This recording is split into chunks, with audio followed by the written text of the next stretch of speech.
Olá, meu nome é João Irineu e esse é o canal O Tempo do Fim. Então hoje eu vou falar nesse vídeo, vou trocar uma ideia com você sobre Jesus e os ladrões. Então, sobre Judas Iscariotes, o primeiro ladrão. Judas Iscariotes, nós sabemos que ele andava com Jesus, né? Ele foi escolhido por Jesus, foi honrado por Jesus para ser um dos 12 apóstolos, né? Chamado para um ministério de excelência na presença de Jesus. Ele estava junto com Jesus, Jesus era o seu professor, era o seu ensinador, ele chamava Jesus de rabi, de mestre, ele andava com Jesus, ele via as maravilhosas coisas que Jesus fazia, as maravilhas, ele via como Jesus se portava, ele via as curas, ele via as pregações, ele via os ensinamentos, ele via todas aquelas coisas que Jesus fazia. E ele estava presente em todas elas. Mas ele era ladrão, mentiroso e traidor. Ele tinha tudo isso dentro dele. Já era próprio da sua índole, já era próprio do seu caráter. Ele conhecia Jesus e Jesus chamou ele para ser seu amigo, para andar com ele, porque nós temos essa característica humana. Jesus, enquanto humano, chamou Judas Iscariotes para ser seu amigo, andar junto com ele. Nós gostamos de andar junto com nossos amigos, gostamos de andar juntos com eles, gostamos de estar ao lado deles. E a Bíblia diz que ele era ladrão porque quando ele recebia as ofertas, ele metia a mão na bolsa das ofertas e tirava parte das ofertas para ele. Então, por isso que ele era ladrão, mentiroso ladrão. Ele conhecia Jesus de perto. Então, ele, tendo essa característica, Jesus sempre amou ele, sempre esteve do lado dele, sempre ensinou para ele o que era certo.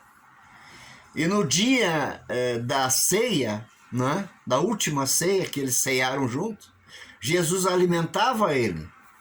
Jesus trazia o dom espiritual da vida eterna para ele e entregava para ele todos os dias.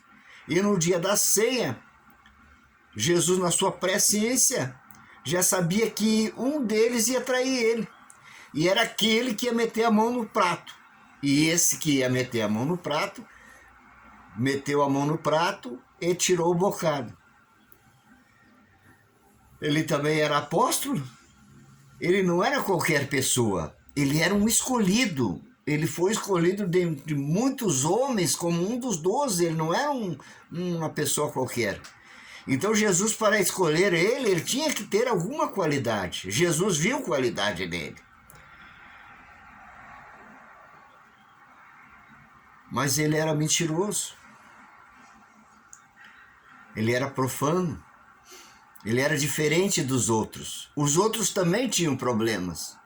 Mas ele tinha essa característica de ser ladrão, mentiroso. E de chegar ao ponto de entregar o seu mestre por 30 moedas de prata. 30 moedas. 30 moedas de prata.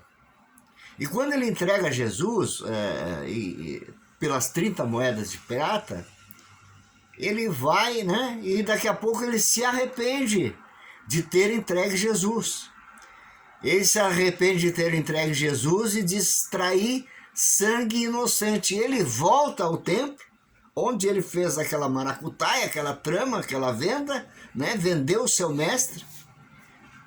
E quer se arrepender, quer voltar atrás, quer desdizer aquilo que ele disse, quer desfazer o negócio que ele tinha feito. E aí eles dizem para ele, não, agora já está feito. Daí ele diz, não, mas eu traí sangue inocente. Bom, mas isso é contigo agora, tu traiu sangue inocente, é contigo. Não importa para nós o que tu fez. Importa agora que nós vamos dar sequência ao plano que nós tínhamos, que é de capturar ele e levar ele diante do tribunal. E ele se desesperou, jogou as moedas no templo, foi embora. Eles compraram um campo, um cemitério, que depois eles deram o nome de Campo de Sangue, porque eles disseram assim: não é lícito que nós pegamos essas moedas de volta, porque elas têm o preço de sangue. Então, eles mesmos, né? Eles mesmos concordam que eles compraram Jesus, compraram o sangue de Jesus, compraram a vida de Jesus por 30 moedas. E vão entregá-lo ele ao matadouro. E que coisa tremenda, né? Eles mesmos. E disse: não, agora não é mais conosco, é contigo. E eles tentam nessa compra desse cemitério, desse campo de sangue, colocar uma pedra sobre aquilo que eles já tinham feito, mas não havia mais como desfazer. E levam Jesus até a cruz. E veja que havia um conflito de interesses. A Bíblia diz lá em João 10 também, né, que o ladrão veio senão a matar, roubar e destruir. O conflito de interesses deles era com Jesus, porque Jesus já tinha tomado um status, uma grandiosidade perante a nação de Israel, de como ele verdadeiramente seria o Messias, e eles não queriam aquilo. Eles tinham que dar fim àquela situação. Mas isso tudo acontece para que se cumpra a Escritura. Para que a Escritura se cumpra conforme os profetas já haviam, né, preditos antes de Jesus nascer, né? Que ele nasceria de uma virgem, que ele nasceria em Belém, que depois ele iria para Galileia, né? Que ele iria para Nazaré, né? E que ele andaria por muitos lugares, tudo isso os profetas e que ele morreria também numa cruz, né? Os profetas profetizaram isso. E Jesus sabendo todas essas coisas. E Jesus então ele vai à cruz. Esse ladrão,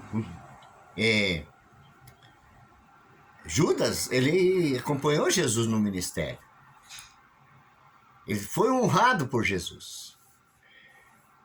E quando na cruz, aí que nós chegamos no ápice dessa situação. Na cruz, Jesus chega lá e ele encontra mais 2 ladrões. Diferenciação entre ladrões. Aos ladrões, né, que não vão alcançar a vida eterna, e aqueles ladrões que vão alcançar a vida eterna. Depende da índole de cada um, depende do caráter de cada um. E ele chega lá, ele encontra o ladrão da cruz, era um ladrão. Era um homem que tinha feito coisas horríveis, tinha feito homicídios, talvez, e tinha roubado muita gente, tinha feito muita coisa, e tinha sido sujeitado à cruz, porque naquele tempo a cruz era um sinal de maldição. E ele, este ladrão da cruz, ele pede para Jesus: quando o Senhor entrar no seu reino, lembra-te de mim. Então, ele se arrepende. E há pessoas, há ladrões que ainda vão se arrepender. Mas há ladrões vis, terríveis, que fazem coisas contra a humanidade, contra crianças, contra famílias, contra o povo. Esses não se arrependem e não vão alcançar a vida eterna. Esses não estão escritos no livro da vida. E esse ladrão, ele pediu para ser escrito no livro da vida, para entrar na condição da eternidade e encontrar a salvação em Jesus. Que eu esteja contigo no teu reino. Que maravilha, né? Mesmo naquele sofrimento terrível, às portas da morte, ele pediu que eu esteja contigo no teu reino. E o outro não, o outro buscou a morte porque abandonou o reino. Judas abandonou o reino. Judas tinha tudo para entrar no reino. Não conseguiu entrar no reino. Muitas pessoas têm tudo para entrar no reino e não vão entrar no reino por causa do seu caráter, por causa da sua direcionamento nesta vida presente, né? E muitas pessoas vão entrar porque vão abandonar suas vidas, vão olhar para a cruz, vão se arrepender, porque sem arrependimento não há salvação. Sem transformação, sem nascer de novo, sem ter nova vida, não há salvação. Essa é a característica de cada um desses ladrões. A sua índole, o seu pensamento, o seu modo de agir. E Deus quer que nós todos estejamos. Nós também éramos ladrões. Como assim? Nós éramos ladrões de nós mesmos. Nós roubávamos a nossa alma e não deixávamos ela entrar no reino de Deus. Mas um dia nós fizemos um concerto com Jesus e entramos no reino de Deus. Deixamos de ser ladrões de nós mesmos, ladrões do sonho de um dia ver Jesus como Ele é. E assim, nós hoje conseguimos contemplar o reino de Deus e esperar esse grande dia que se aproxima. Assim, desejamos que muitas pessoas de má índole, pessoas ruins, que elas se arrependam e que elas voltem atrás. Mas muitas delas não encontrarão a vida eterna porque não se arrependerão. Aleluia! Graças damos a Deus. Então, vamos orar para encerrar esse pequeno vídeo. Senhor Deus e Pai, queremos te agradecer, Senhor, porque Tu nos trouxeste até aqui. Tu nos tiraste do reino das trevas e nos trouxeste para o reino do Teu amor. Nós te agradecemos por tudo. Senhor, fique conosco, Senhor, morando no nosso coração, que o Teu Espírito venha a nos convencer cada dia, Senhor, que nós precisamos melhorar e que a vida não termina aqui. A vida continua na eternidade junto de Ti, em nome de Jesus. Amém. Se você gostou desse vídeo, dê o seu like, seu likezinho, faça a sua inscrição, compartilhe esse vídeo, faça um comentário aqui embaixo, Esse é um vídeo, não é de um profissional youtuber, é uma pessoa que vem aqui e grava alguma coisa, né? Mas eu agradeço a tua participação, eu agradeço aos inscritos, eu agradeço a todos vocês. Em nome de Jesus.